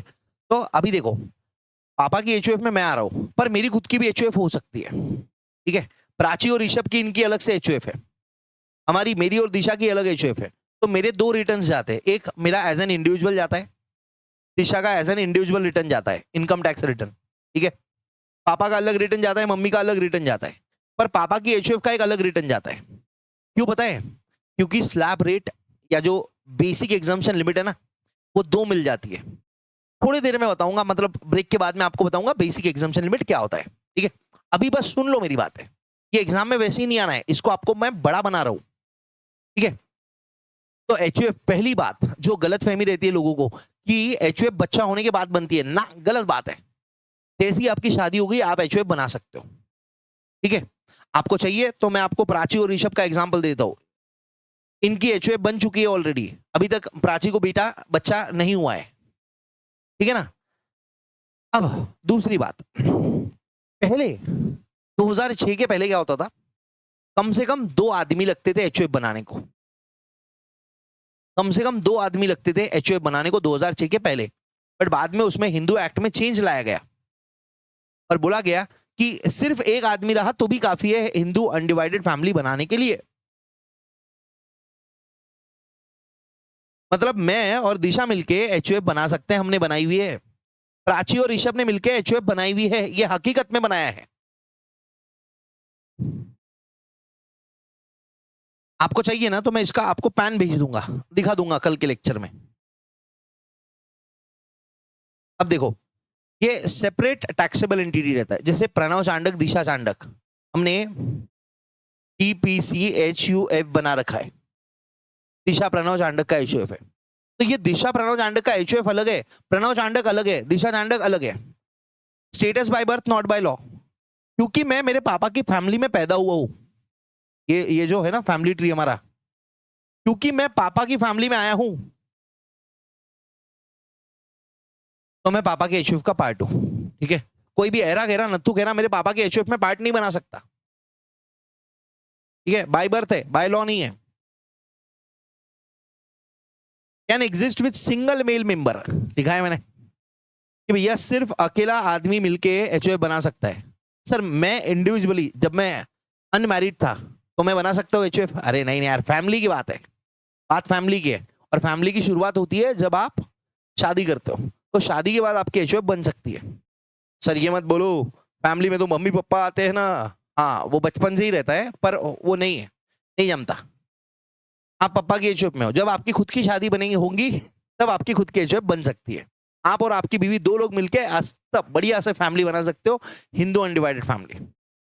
ठीक है, इसमें बहुत सारे टैक्स प्लानिंग के काम है, बट अभी नहीं बताता हूं मैं, 2-3 लेक्चर के बाद में बताऊंगा आपको। Wife daughter in law members होती है। ठीक है, अच्छा अभी ये पॉइंट छोड़ते हैं। मैंने आपको बताया एचयूएफ का नाम हिंदू से चालू हो रहा है, बट इसमें जैन और सिख वो भी एचयूएफ माना जाता है। मतलब जैन फैमिलीज, सिख फैमिलीज भी एचयूएफ मानी जाती है। ठीक है, हाँ। अब अगेन वापस यहाँ पे आते हैं, पापा की एचयूएफ में कौन कौन है बताइए? मेरे पापा की एचयूएफ में कौन कौन है? ऋषभ तो है ही नहीं, ऋषभ को काट देते अपन। ठीक है, सॉरी ऋषभ, मुझे माफ करना, मुझे ये करना पड़ रहा है, माफ करना। ठीक है, पापा के एचयूएफ में कौन है? मेरे पापा, मम्मी, मैं, मेरी वाइफ और मेरी बहन। ठीक है, तो ये 5 मेंबर्स है। मेरी बेटी अभी हो गई है, पर उसको मत लाओ, कॉम्प्लिकेशंस हो जाएंगे समझने में। ठीक है, तो अब एचयूएफ के मेंबर्स कितने हैं? 5 मेंबर्स है, 1 2 3 4 5, 5 मेंबर्स है एचयूएफ के। पापा की एचयूएफ में 5 मेंबर्स है। ठीक है, मेंबर्स कितने हैं बेटा? मेंबर्स है 5 मेंबर्स, मतलब जो लोग एचयूएफ में आते हैं। और एक और कॉन्सेप्ट होता है को पार्टनर्स। को पार्टनर्स, को पार्टनर्स मतलब वो लोग हैं जो पार्टीशन करवा सकते हैं कि पापा तुम्हारा जम नहीं रहा है, मेरे को बंटवारा बंटवारा बंटवारा। ऐसा कौन बोल सकता है? ऐसा बोल सकता है अपना खून। माफ करना ऐसा बोलने के लिए, मैं ये बोलना नहीं चाहता हूं, अपना खून। अब बताइए पापा के खून में कौन कौन है? ये मम्मी ये बाहर से आई हुई है। जब मैं ऐसा एक बार, मैं ना अपन कि मैं जब एक टाइम था अनअकैडमी के पे लेक्चर लेता था, तो मैं घर पे ले रहा था ये लेक्चर। मम्मी बोलती तू नालायक कैसे बोल रहा है हमको? अरे मम्मी बोला बस समझाने की बात है, मैं थोड़ी बोल रहा हूँ, हिंदू एक्ट बोल रहे हैं। ये मम्मी ये पापा का खून नहीं है, ये मम्मी शादी करके आई है पापा की। देखो सब कुछ मम्मी है, सही बात है, पर लॉ कहता है कि भैया मम्मी को पार्टनर नहीं हो सकती, दिशा को पार्टनर नहीं हो सकती। तो को पार्टनर कितने हैं? 3 लोग हैं बस, 3 ओनली। बंटवारा कौन करवा सकते? पप्पा बंटवारा कर सकते, मैं बंटवारा करवा सकता हूं, मेरी बहन बंटवारा कर सकते हैं, मतलब जो पापा का खून है डायरेक्ट। जो बाहर से लोग आए हुए हैं, उसको याद है ऐसे रखना, जो बाहर से आए हुए हैं वो पार्टीशन नहीं करवा सकते, वो मेंबर रहते हैं पर वो पार्टीशन नहीं मांग सकते कि भैया, जैसे अभी दिशा बोल रही है मेरे पापा को कि पापा आपका हमको जम नहीं रहा है, आप बंटवारा कर दो, नहीं बोल सकती, ठीक है, नहीं बोल सकती। मम्मी नहीं बोल सकती पापा को कि देखो तुम्हारे बेटे नालायक है, मतलब ऐसा, ये सिर्फ बता रहा हूं मैं, ठीक है ना। घर में बहुत प्यार है सबके रहता, पर एक आध नालायक फैमिली है, एक आध नालायक बेटा हो गया तो अलग चीज है, ठीक है ना। हाँ, तो जो बाहर से लोग आए हुए, मम्मी और दिशा जो शादी करके हमारे घर में आए हैं, वो बंटवारा नहीं मांग सकते। जो पैदा हुए हमारे घर में, जैसे मैं, मेरी बहन, मेरे पापा, हम बंटवारा मांग सकते हैं। तो देखो अभी concept, wife and daughter in law member से को पार्टनर्स नहीं है, ठीक है, सिर्फ अपना खून पार्टीशन के लिए मांग सकता है। और वो भी कौन सा? ओनली को partners with in 4 degree including daughter can ask for partition. ये लॉ 2005-6 में चेंज हुआ है। पहले बेटी पार्टीशन नहीं मांग सकती थी, सिर्फ बेटा पार्टीशन मांग सकता था। पहले बेटी पार्टीशन नहीं मांग सकती थी, सिर्फ बेटा पार्टीशन मांग सकता था। अब बेटी भी पार्टीशन मांग सकती है इंक्लूडिंग डॉटर्स। वाइफ और डॉटर इन लॉ तो मांग ही नहीं सकती, ठीक है।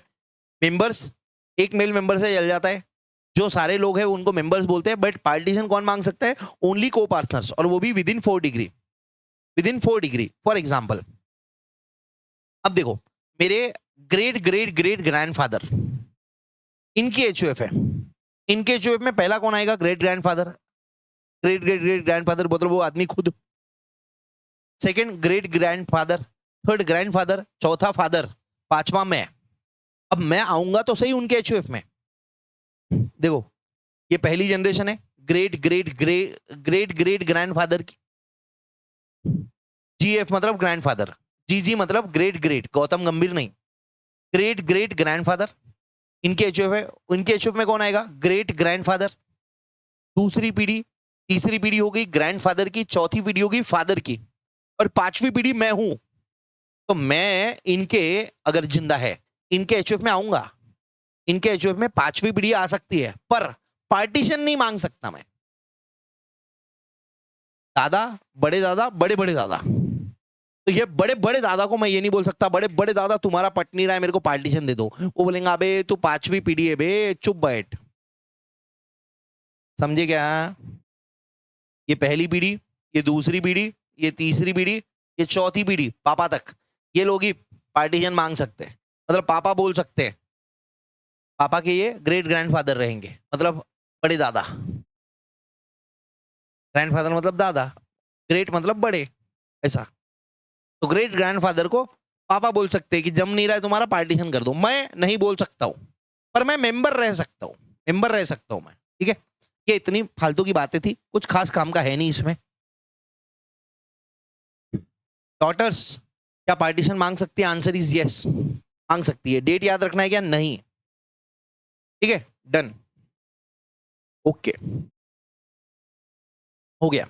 कंपनी आगे बात कर लेंगे। Partnership firm, partnership firm LLP दोनों का सेम टैक्स ट्रीटमेंट है, बट 2 सेक्शन है जिसमें अलग है, ठीक है, 2 सेक्शन है और जिसमें अलग है। अब फर्म में मैंने आपको क्या लिखवाया था? फर्म तभी बनेगी जब उनका डीड बना है, अगर डीड बना है तो ही फर्म है। मतलब आपने पार्टनरशिप करी और आपने पार्टनरशिप डीड बनाया, तभी आपको फर्म या एलएलपी में आप आओगे। अगर आपने पार्टनरशिप करी, 2 लोग मिलकर साथ में कोई धंधा कर रहे हैं, बट उनकी डीड नहीं बनी हुई है, तो वो आएंगे एओपी या बीओआई की कैटेगरी में। अगर आपने पार्टनरशिप करी, देखो पहली बात तो ये आपको पता होगा कि पार्टनरशिप में रजिस्ट्रेशन कंपलसरी नहीं है। इंडियन पार्टनरशिप एक्ट 1932 वो कहता है कि आपकी डीड होना कंपलसरी है, बट रजिस्ट्रेशन करवाना आरओसी के पास कंपलसरी नहीं है। मतलब पार्टनरशिप फर्म रजिस्टर्ड भी हो सकती है, अनरजिस्टर्ड भी हो सकती है, दोनों केस में ठीक है।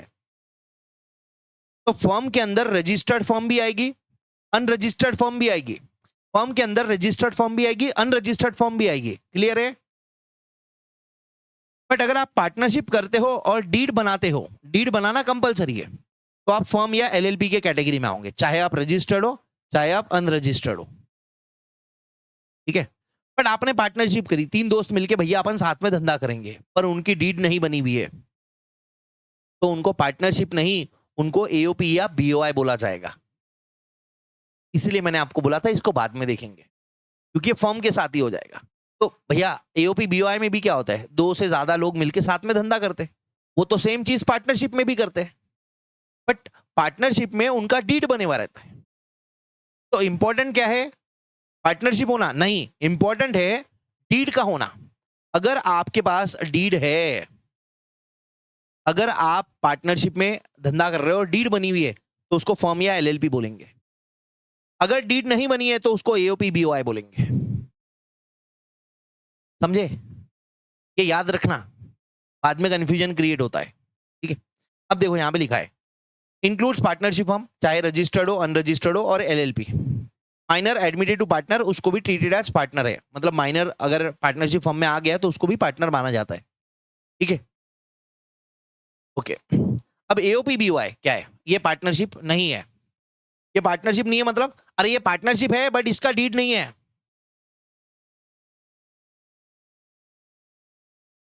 सर यहां में आपने लिखा है नॉट अ पार्टनरशिप। अरे ये पार्टनरशिप नहीं है, क्योंकि पार्टनरशिप होने के लिए नॉट अ पार्टनरशिप फॉर्म लिख दो इसको यहां पे, बिकॉज नो डीड, पार्टनरशिप का डीड ही नहीं बना है इनका। सर अगर डीड बन गया तो मतलब 4 लोग मिलके साथ में धंधा कर रहे हैं और उनका डीड बने हुआ है, तो वो पार्टनरशिप में आएगा। और 4 लोग मिलके साथ में धंधा कर रहे हैं, उनका डीड नहीं बने हुआ है, तो वो एओपी बीओआई में आएगा।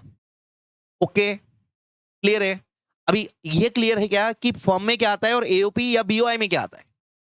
यहां पे देखो, अगर मिलके धंधा कर रहे हो और आपका डीड बने हुआ है, अगर मिलके धंधा कर रहे हो और आपका डीड बने हुआ है, तो आप पार्टनरशिप फर्म या एलएलपी बनाओगे। बट अगर आप मिलके धंधा कर रहे हो, आपका डीड नहीं बना है, तो आप एओपी बीओआई में आओगे। क्लियर है?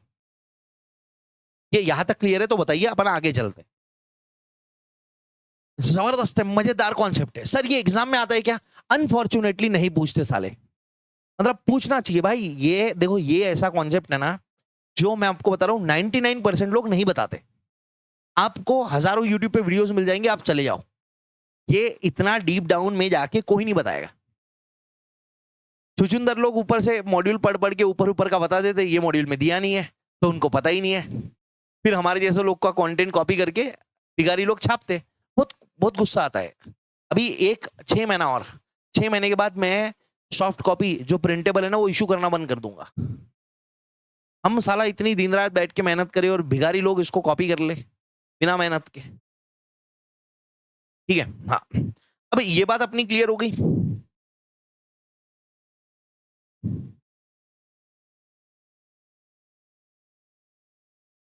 Firm versus AOP BOI.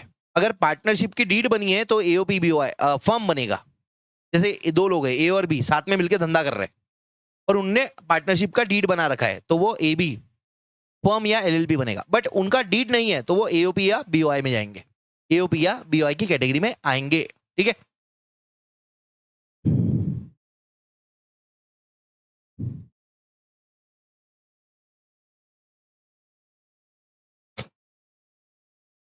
अब आगे बात करते हैं। ये फर्म वर्सेस एओपी बीओआई समझ में आ गया? किसी को इसमें आपत्ति है तो बताइए। अब मैं बताता हूं आपको एओपी और बीओआई में क्या डिफरेंस है। एओपी का लॉन्ग फॉर्म है एसोसिएशन ऑफ पर्संस, और बीओआई का लॉन्ग फॉर्म है बॉडी ऑफ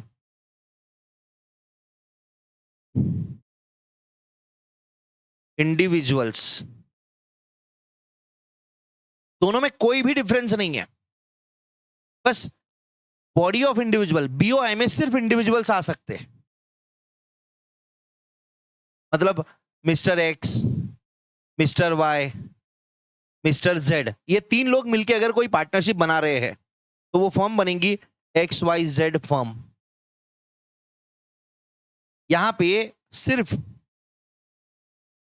ओनली इंडिविजुअल्स आएंगे, यहां पे बीओआई में सिर्फ इंडिविजुअल्स आ सकते हैं, ठीक है। बट एओपी में एसोसिएशन ऑफ पर्संस, कोई भी पर्सन हो सकता है, जैसे एक मिस्टर एक्स है, फिर एक है एक्स लिमिटेड, फिर एक है वाई का एचयूएफ, फिर एक है मिस्टर वाई, फिर एक है वाई फर्म, वाई का फर्म। तो यहां देखो, ये मिस्टर एक्स, ये एक इंडिविजुअल है, एक्स लिमिटेड ये कंपनी है। अब क्या कंपनी पर्सन की डेफिनेशन में आता है? हाँ, पर क्या कंपनी इंडिविजुअल है? नहीं। तो अगर मिस्टर एक्स लिमिटेड, वाई का एचयूएफ, मिस्टर वाई और वाई का फर्म मिलके अगर कुछ बना रहे हैं तो उसको बोलेंगे एओपी। वो बीओआई नहीं हो सकती, क्यों? क्योंकि बीओआई में सिर्फ इंडिविजुअल्स आते हैं, एओपी के अंदर कोई भी पर्सन आ सकते हैं। वो जो 7 अपन ने देखे ना, इंडिविजुअल एचयूएफ, ठीक है ना रे, इंडिविजुअल एचयूएफ, फॉर्म या LLP, company, AOP, BOI, local authority, artificial juridical person, सब मिलके आ सकते हैं, कोई भी आ सकता है। दोनों में डिफरेंस यही है। एओपी और बीआई में डिफरेंस क्या है? एओपी में कोई भी पर्सन आ सकता है, बीओआई में सिर्फ इंडिविजुअल्स आ सकते हैं। तो अगर 3 इंडिविजुअल मिलके अगर कुछ बना रहे तो उसको बोलेंगे बॉडी ऑफ इंडिविजुअल्स। बट अगर 2 इंडिविजुअल, उनका एक एचयूएफ, एक कंपनी, एक फर्म मिलके कुछ बना रही है और उसका डीड नहीं है तो उसको बोलेंगे एओपी, उसको बोलेंगे एओपी। आई होप यहां पे एकदम चकाचक क्लियर हो गया होगा। इसको लिख लेना, इसको लिख लेना, पर बाद में, अभी मेरे को पढ़ाने दो आपको, ठीक है। और सर ये मिलके क्या करते हैं? मिलके बोले बैठेंगे ना, वन पत्ते खेलेंगे रात में। अरे ऐसा नहीं भाई, AOP persons voluntarily join for common purpose to earn income, पैसा कमाना है। बॉडी ऑफ इंडिविजुअल में इंडिविजुअल ज्वाइन करते हैं। तो एओपी में कोई भी पर्सन हो सकता है, बॉडी ऑफ इंडिविजुअल में सिर्फ इंडिविजुअल्स हो सकते हैं, ठीक है, जो इनकम जॉइंटली मिलती है, जैसे एग्जीक्यूटिव, ट्रस्टीज है या को ओनर्स है, वो बीओआई में आते हैं, ठीक है। मुद्दे की बात बताओ आपको, एओपी और बीओआई में कोई डिफरेंस नहीं है, इसको हमेशा AOP/BOI ही लिखा जाता है। मतलब ये जो मैंने आपको डीप डाउन एनालिसिस करके दिया ना, कि एओपी में बॉडी ऑफ इंडिविजुअल में सिर्फ इंडिविजुअल आ सकते हैं, एओपी में इंडिविजुअल भी आ सकते हैं, नॉन इंडिविजुअल भी आ सकते हैं। ये जो मैंने आपको बताया ना, ये 2 पॉइंट्स, ये आपके लिए है, ये एग्जाम में नहीं आता, ठीक है। AOP voluntarily getting together, AOP में आदमी अपने इच्छा से आता है। बॉडी ऑफ इंडिविजुअल में हो सकता है इंटेंशन ना हो, जैसे 2 भाई है, पापा की प्रॉपर्टी थी, अब दोनों भाइयों के हाथ में आ गई, अब दोनों भाई मिलके उसको काम कर रहे हैं, या दोनों भाई मिलके उसको चला रहे हैं, और इनके बीच में कोई पार्टनरशिप नहीं है, और ये अपने अपने नाम में चला रहे हैं, मतलब XY के नाम से फॉर्म चल रही है, पर इसका डीड नहीं है, तो वो बॉडी ऑफ इंडिविजुअल में आ जाएगा, पर उसको लिखा क्या जाएगा? AOP/BOI, सेम, ठीक है। Share of income from taxed BOI, अगर बॉडी ऑफ इंडिविजुअल पे टैक्स लग चुका है तो उसको मेंबर्स के हाथ में वापस टैक्स नहीं लगेगा, बराबर ना। 10 लाख रुपए की इनकम कमाई एबी नाम की एओपी ने, फिर क्या हुआ? ए को दिया, बी को दिया, ये 10 लाख आफ्टर टैक्स है, टैक्स भरने के बाद का पैसा है ये। इसमें ए का हिस्सा 5 लाख है, बी का हिस्सा 5 लाख है, तो ये ए और बी पे ये 5 लाख पे ऑलरेडी टैक्स लग चुका है। ये 10 लाख टैक्स माइनस करने के बाद में आया है, टैक्स के पहले अलग इनकम थी, ये टैक्स माइनस करने के बाद, टैक्स भरने के बाद 10 लाख की इनकम बची है, जो ए और बी को बांटी गई है। तो क्या ये ए और बी के हाथ में वापस से टैक्सेबल होगा? नहीं भाई, इस पे एक बार टैक्स लग चुका है। ए की इनकम पे कितने बार टैक्स होंगे? एक की ही कितने बार बजाओगे, बराबर। तो ये लिखा है कि भैया जो बॉडी ऑफ इंडिविजुअल के हाथ में टैक्स हो चुका है वो मेंबर्स के हाथ में एग्जम्प्ट होता है। ये आगे अपन और डिटेल में देखेंगे। सेम चीज एचयूएफ के लिए है, सेम चीज पार्टनरशिप फर्म के लिए है। कहाँ आएगा सर? ये आएगा 10(2) में, 10(2)A में एग्जम्पशंस में आएगा। ठीक है, तो अभी अगर आपको ये डायलॉग नहीं भी समझ में आया तो इसकी चिंता ज्यादा करो मत, अभी इसको छुपा ही दो ना, मैं तो कुछ कहना ही नहीं चाह रहा था। तो जितना मैंने बताया उतना मोर देन सफिशिएंट है। ठीक है, अब आप ये लिख लीजिए एक बार।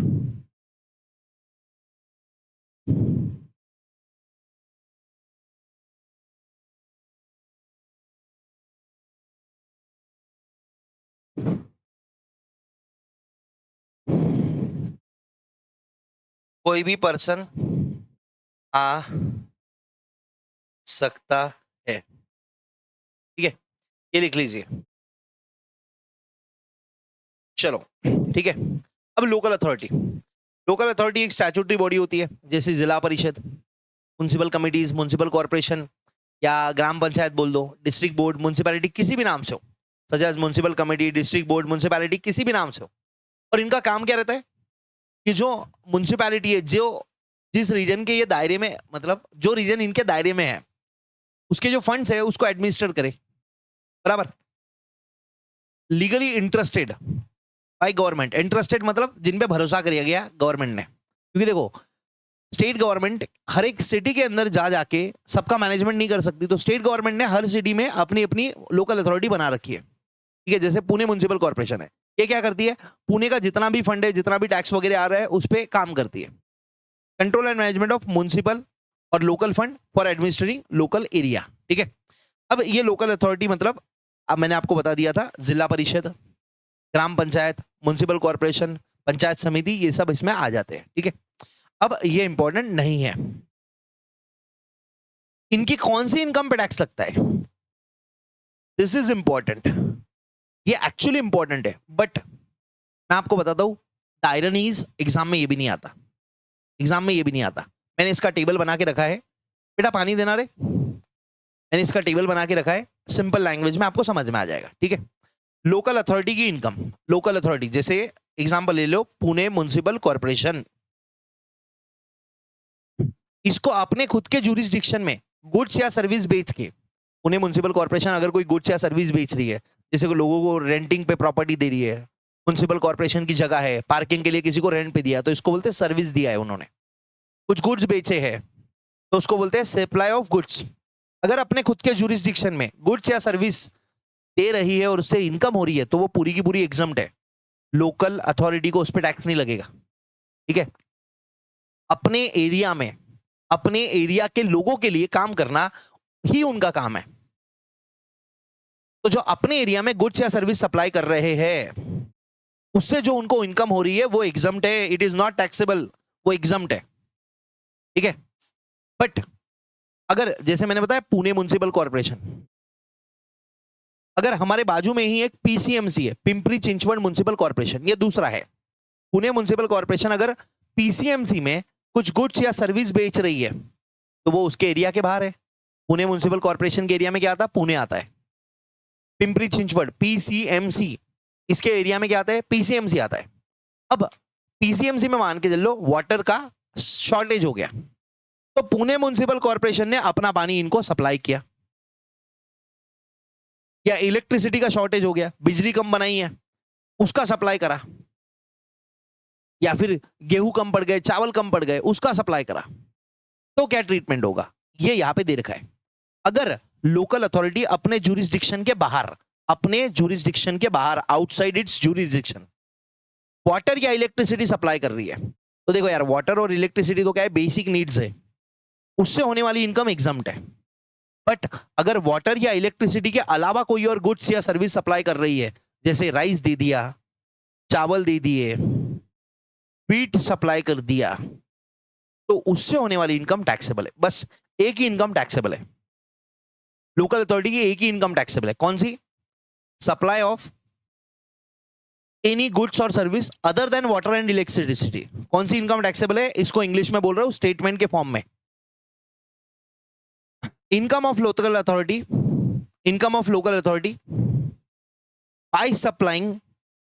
by supplying any goods or service other than water and electricity is taxable। ठीक है, आउटसाइड इट्स ओन जुरिस्डिक्शन, अपने जुरिस्डिक्शन में दे रहे हैं एग्जम्प्ट है, अपने जुरिस्डिक्शन में कुछ भी दो एग्जम्प्ट है, अपने जुरिस्डिक्शन में लोकल अथॉरिटी कुछ भी सप्लाई करे एग्जम्प्ट है। अपने जुरिस्डिक्शन के बाहर वाटर इलेक्ट्रिसिटी एग्जम्प्ट है, अपने जुरिस्डिक्शन के बाहर वाटर इलेक्ट्रिसिटी एग्जम्प्ट है। वाटर इलेक्ट्रिसिटी के अलावा कुछ और दे रहे हैं तो टैक्सेबल है भैया, एक ही चीज टैक्सेबल है। अपने जुरिस्डिक्शन के बाहर वाटर या इलेक्ट्रिसिटी के अलावा कुछ और सप्लाई कर रहे हैं तो वो टैक्सेबल है। ठीक है, क्या रेट से टैक्स लगता है अपन ब्रेक के बाद में देखेंगे। ओके, आर्टिफिशियल जुरिडिकल पर्सन, ये आपको लर्न करना है, एग्जाम में आता नहीं है पर अच्छा पॉइंट है भाई, इसको याद करके रख लो।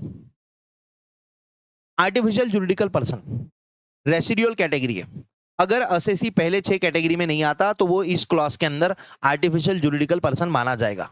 इसमें नॉन ह्यूमन एंटिटी है, जो इंसान नहीं है, नेचुरल ह्यूमन बीइंग नहीं है, जिनको लॉ रिकॉग्नाइज करता। फॉर एग्जांपल भगवान, देवता, देविया, यूनिवर्सिटी, बार काउंसिल, ठीक है, ट्रेड यूनियंस या स्टैट्यूटरी कॉर्पोरेशन जो एज अ कंपनी रजिस्टर्ड नहीं है।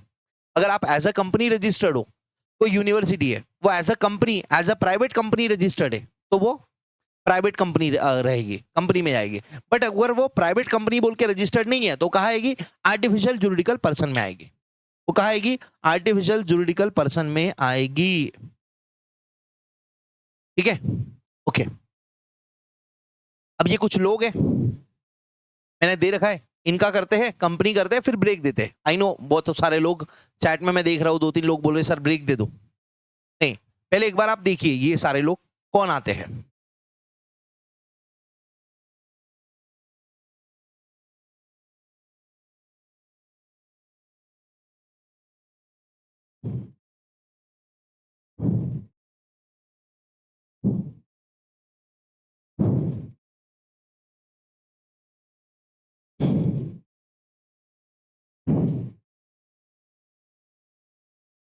हो गए, ब्रेक के बाद पूरे क्वेश्चन ही सॉल्व करने हैं आपको, ठीक है ना?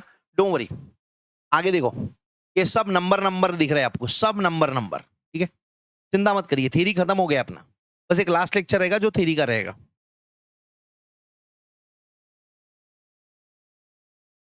हाँ, आंसर दीजिए जल्दी से, चैट बॉक्स खोल लिया मैंने। पहला, हावड़ा म्युनिसिपल कॉर्पोरेशन क्या है? म्युनिसिपल कॉर्पोरेशन है सर, लोकल अथॉरिटी रहेगा। बहुत बढ़िया।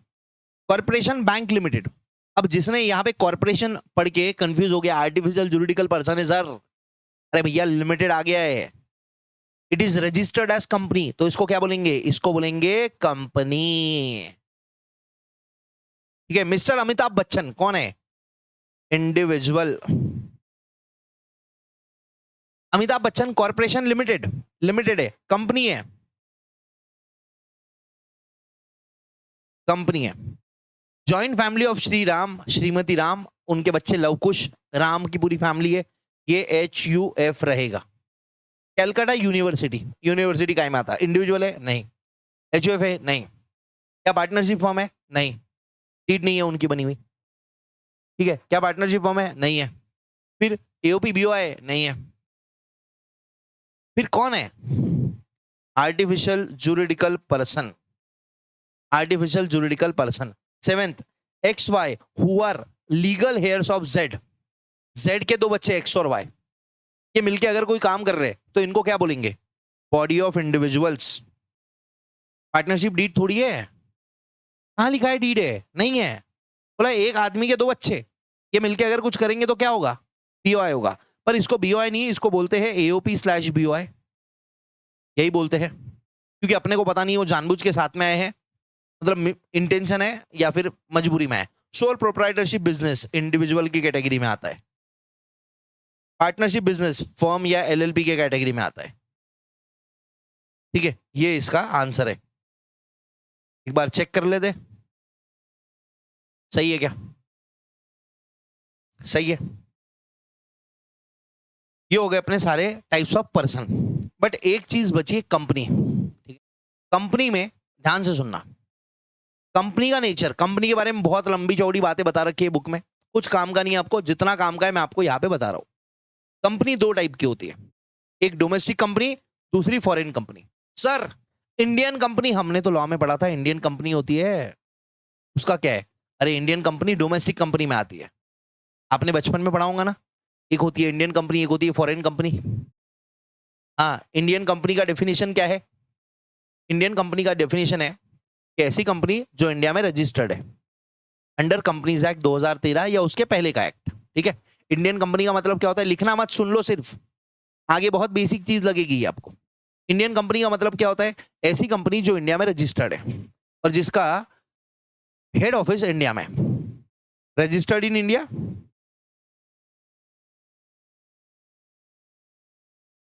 Plus head office in India, India में हेड ऑफिस भी होना चाहिए, वो हो गई इंडियन कंपनी, ठीक है। बट यहाँ पे इंडियन कंपनी का कुछ नहीं है, टैक्स रेट के अंदर इंडियन कंपनी का अलग से टैक्स रेट नहीं दे रखा है। यहाँ पे ये कंपनी को दो कैटेगरी में डिवाइड करा है, पहला है डोमेस्टिक कंपनी और दूसरा है फॉरेन कंपनी। डोमेस्टिक कंपनी का टैक्स रेट है 30% और अदर देन डोमेस्टिक कंपनी, ये लिखा है यहाँ पे फॉरेन कंपनी, बट इसको बोलो other than domestic company, other than domestic company, इनका टैक्स रेट है 35%। अब 2 साल पहले ये 40% हुआ करता था, अब 40% को कम करके 35 कर दिया है। कितना है, 35%। तो भैया डोमेस्टिक कंपनी का टैक्स रेट है 30% और अदर देन डोमेस्टिक कंपनी का टैक्स रेट है 35%, ठीक है। अब डोमेस्टिक कंपनी में क्या आता है, डोमेस्टिक कंपनी में पहले आती है इंडियन कंपनी, डोमेस्टिक कंपनी में पहले आती है इंडियन कंपनी, मतलब ऐसी कंपनी जो इंडिया में रजिस्टर्ड है एंड जिसका इंडिया में हेड ऑफिस है, ठीक है। साथ साथ में फॉरेन कंपनी भी डोमेस्टिक कंपनी हो सकती है। सर फॉरेन कंपनी क्या होती है, जिसका इनकॉर्पोरेशन इंडिया के बाहर हुआ है,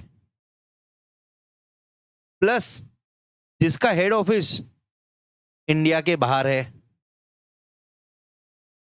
सर ये इसका तो सब कुछ बाहर है, फिर ये डोमेस्टिक कंपनी कैसे होगी, डोमेस्टिक मतलब घर के अंदर का, जैसे इंडिया के लिए डोमेस्टिक मतलब अपने अंदर का, तो ये फॉरेन कंपनी डोमेस्टिक कैसे हो गई। तो देखो हर फॉरेन कंपनी डोमेस्टिक कंपनी नहीं रहती है, फॉरेन कंपनी जिसने डिविडेंड पेमेंट के लिए इंडिया में अरेंजमेंट कर रखा है वही फॉरेन कंपनी डोमेस्टिक कंपनी बनेंगी। तो फॉरेन कंपनी को अपन दो पार्ट में डिवाइड कर रहे हैं, एक जिसने डिविडेंड पेमेंट के लिए इंडिया में अरेंजमेंट कर रखा है, arrangement for dividend payment and distribution in India, जिसने डिविडेंड पेमेंट के लिए इंडिया में अरेंजमेंट कर रखा है वो जाएगी डोमेस्टिक में। और बची हुई फॉरेन कंपनी मतलब ऐसी फॉरेन कंपनी जिसने डिविडेंड के लिए इंडिया में अरेंजमेंट नहीं करा है वो जाएगी यहां पे अदर्स में। एकदम टेबल से सब क्लियर हो जाएगा। अगर यही थ्योरी में पढ़ता ना तो कंफ्यूज हो जाते थे, और इस पे शॉर्ट नोट तो आ नहीं सकता, तो बेस्ट तरीका है चार्ट देने का। और ये चार्ट ऐसा नहीं है मॉड्यूल से उठाया, ये हमने खुद ने बनाया है। तो कंपनी के नेचर इनकम टैक्स के लिए दो नेचर है, एक है डोमेस्टिक कंपनी, दूसरा है फॉरेन कंपनी। डोमेस्टिक कंपनी में कौन सी कंपनी आती है, इंडियन कंपनी आती है, प्लस फॉरेन कंपनी जिसने डिविडेंड पेमेंट के लिए इंडिया के अंदर अरेंजमेंट कर रखा है, जिसने डिविडेंड पेमेंट के लिए इंडिया में जुगाड़ कर रखा है। देखो कंपनी एक तो डोमेस्टिक होंगी या फॉरेन होंगी। डोमेस्टिक का रेट कितना है 30%, फॉरेन का रेट कितना है 35%। डोमेस्टिक में कौन आता है, इंडियन कंपनी आती है। डोमेस्टिक में कौन आता है भैया, इंडियन कंपनी आती है। साथ में फॉरेन कंपनी जिसने डिविडेंड पेमेंट इन इंडिया के लिए जुगाड़ कर रखा है, मतलब इंडियन शेयर होल्डर को इंडिया में ही डिविडेंड पेमेंट मिलेगा। तो ऐसी फॉरेन कंपनी डोमेस्टिक बन जाएगी, ठीक है। ऐसी फॉरेन कंपनी डोमेस्टिक बन जाएगी। फिर सर जिस फॉरेन कंपनी ने डिविडेंड पेमेंट के लिए इंडिया में जुगाड़ नहीं करा है वो कहाँ जाएगी, वो जाएगी यहां पे, ठीक है। अब पिछले बैच में ना एक बच्चे ने बड़ी अजीबोगरीब डाउट पूछ लिया था मेरे को, उसका बता देता हूं। Sir what if Indian company dividend payment के लिए इंडिया में जुगाड़ ना करे। अरे पागल हो गया, ऐसा हो ही नहीं सकता। इंडियन कंपनी है तो इंडिया में ही डिविडेंड देंगी ना, इंडियन कंपनी है तो इंडिया में ही डिविडेंड देंगी ना। फॉरेन कंपनी अगर बाहर डिविडेंड दे रही है तो वो फॉरेन कंपनी बन गई, बट अगर फॉरेन कंपनी इंडिया में डिविडेंड का अरेंजमेंट कर रखा है तो वो डोमेस्टिक कंपनी बन गई, ठीक है। तो इनकम टैक्स में सेग्रीगेशन इंडियन कंपनी और फॉरेन कंपनी के नाम से नहीं होता, वो होता है डोमेस्टिक कंपनी और फॉरेन कंपनी के नाम से। डोमेस्टिक कंपनी में कौन आता है, Indian company, plus foreign company भी डोमेस्टिक कंपनी हो सकती है अगर उसने डिविडेंड पेमेंट के लिए इंडिया में जुगाड़ कर रखा है, उसने डिविडेंड पेमेंट के लिए अगर इंडिया में प्रेस्क्राइब्ड अरेंजमेंट कर रखी है। वो प्रेस्क्राइब्ड अरेंजमेंट क्या है उसको छोड़ दो अभी के लिए, वो फाइनल का पार्ट है, ठीक है। तो इनकम टैक्स में डोमेस्टिक कंपनी रहेगी, फॉरेन कंपनी रहेगी, ठीक है। डोमेस्टिक कंपनी में कौन आएगा? इंडियन कंपनी, मतलब जो इंडिया में रजिस्टर्ड है एज वेल एज जिसका हेड ऑफिस इंडिया में है। फॉरेन कंपनी भी डोमेस्टिक कंपनी हो सकती है अगर उसने डिविडेंड पेमेंट के लिए इंडिया में अरेंजमेंट कर रखा है, ठीक है। फॉरेन कंपनी क्या होती है? ऐसी कंपनी जो इंडिया के बाहर किसी अलग कंट्री में इनकॉर्पोरेट हो रखी है, किसी अलग कंट्री में रजिस्टर्ड है एंड जिसका हेड ऑफिस भी इंडिया के बाहर है, बट अगर वो इंडिया में डिविडेंड पेमेंट के लिए अरेंजमेंट कर देती है तो भैया उसको कहा जाएगा डोमेस्टिक कंपनी, ठीक है। उसको इंडियन नहीं बोलते, ये कंपनी को इंडियन नहीं बोलते। इंडियन होने के लिए तो आपको इंडिया में रजिस्टर्ड होना पड़ेगा, बट डोमेस्टिक कंपनी आपको बोल देंगे, ठीक है। डन। आई होप यहाँ पे हो गया होगा, काफी लंबा हो गया। अभी लेते एक ब्रेक, ब्रेक के बाद अपन चालू करेंगे ये वाला पार्ट टैक्स रेट्स का, ठीक है। चलो मिलते हैं 12 मिनट के बाद, राउंड फिगर ले लेते हैं ना, 12 मिनट के बाद मिलते हैं।